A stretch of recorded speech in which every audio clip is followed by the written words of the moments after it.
大家好，我係九龍豪宅 Catherine 高，今日為大家介紹就係廣播道嘉皇台一個極高層嘅單位。依家我哋一齊嚟望下，位於廣播道83號嘅嘉皇台，2002年入伙㗎喇，94個單位呢，間隔都多元化嘅。屋苑自設會所設施，包括呢一個室外游泳池。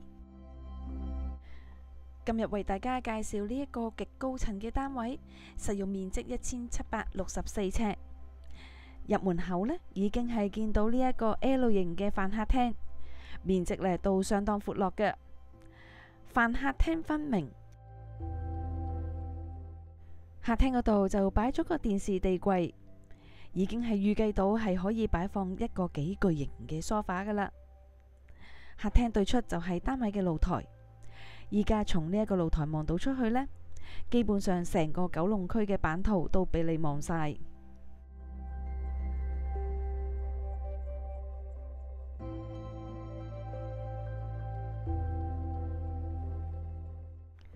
業主就係用呢一個裝飾品分間開飯客廳。飯廳嗰度依家呢，就係擺咗一張長方形8人用嘅大型餐台。落地玻璃窗嘅設計令到單位採光度更高。單位係屬於4房雙套嘅間隔。首先就係望下主人房，一入主人房呢，已經係見到呢一個睡寢區，可以擺到一套大型嘅雙人床。靠牆位置做咗一大排嘅儲物衣櫃。之後呢，就係到咗主人房浴室，採用雙星盤嘅設計。沖涼嘅地方除咗係浴缸之外，仲有淋浴間。飯廳嗰邊就有3間睡房。首先呢，就係望下小套房，呢一個小套房呢，就做咗一個電視櫃。小套房呢，係採用 L 窗嘅設計。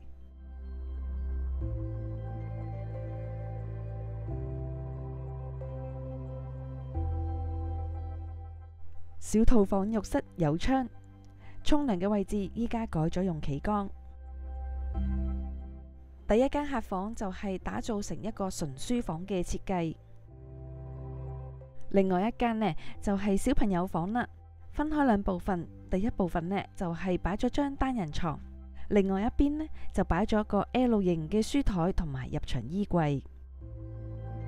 客廁整齊企理，沖涼嘅位置係用企缸嘅設計。嚟到廚房，廚房門後邊呢，可以擺到2個書櫃，而另外一邊呢，長方形嘅廚房兩邊都做晒櫥櫃，提供咗名牌嘅煮食爐具同埋各類型嘅廚房電器。廚房再入就係單位嘅工人房，依家呢，就係擺咗張上格組合櫃床。工人都有佢自己獨立用嘅洗手間，單位係有佢屬於自己嘅天台。今日就介紹到呢一度啦，多謝晒大家睇我嘅影片，中意嘅話就記得讚好、分享同訂閱我頻道。下條片見，拜拜。